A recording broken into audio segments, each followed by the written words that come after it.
All right, good morning again on this Sunday on what's been a beautiful weekend so far, and it will end beautiful here in North Texas. A couple things going for us today, though. We have one of those ozone action days in effect for all DFW and the surrounding area, so if you're sensitive to that sort of thing, be aware. And pollen continues to be on the very high side. The trees are blooming and budding and spreading everything into North Texas right now. So if you're suffering, that's probably why. I don't see conditions improving today because the temperatures are going to keep on being warm and the breeze is actually going to be stronger today out of the south than what it was yesterday.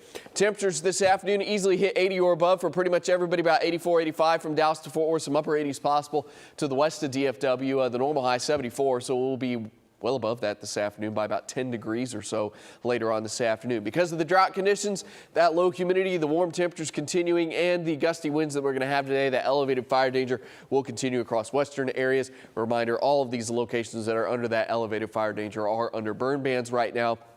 But also, if you're in those areas, please use caution with any open flames and anything that causes sparks. Most of you stay dry today, not worrying about showers or storms for pretty much everybody, with the exception of our far western and northwestern locations. See a few thunderstorms trying to form 6 to 7 o'clock west of North Texas. A couple of those could try and sneak into our western counties during the evening and into the nighttime hours. There's 9 o'clock. Maybe a thunderstorm tries to move into the Breckenridge, Graham, Bowie area.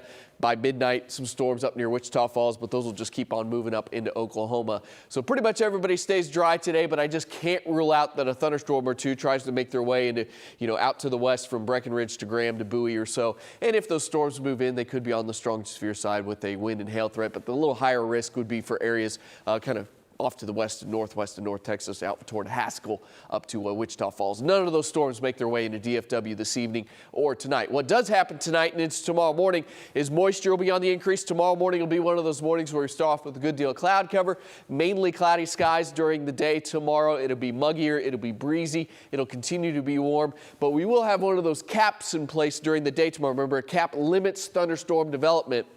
So not much happens during the day tomorrow. We'll be watching to see if the cap can break mainly across our western areas. We could get an isolated thunderstorm that tries to move across western North Texas or maybe even into DFW during the evening and into the nighttime hours. If any of those storms form, we'll be watching them very closely for a severe threat. My main threats would be wind and hail, but that tornado threat would not be zero. So for DFW, I think your storm chances after 5 o'clock, maybe even after 6 o'clock, even to midnight or so, because here's that one thunderstorm if we get an isolated thunderstorm, but otherwise back behind that activity kind of along a dry line, I think we'll get a better chance for some thunderstorms to form during the evening and in the nighttime hours, and then those will move west to east across the area.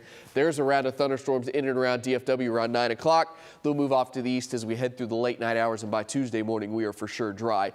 So my threats, as always, with a severe weather event, my main concerns are hail and those strong winds. That tornado threat's not zero though, but it is on the lower side, so we'll be watching for that very closely as we head through the day tomorrow. But all of North Texas under a 2 on a scale of 5 for severe weather. Could have some rain, I don't want to say some heavy rain, but it's not going to cause flooding or anything like that just because of the drought situation, and it's not going to get us out of drought, maybe about a half an inch to an inch across the area. Really warm up Tuesday, but then a cool down the rest of the week. In fact, later in the week into early next weekend, could be a little chilly in the mornings with those 40s making a return for lows.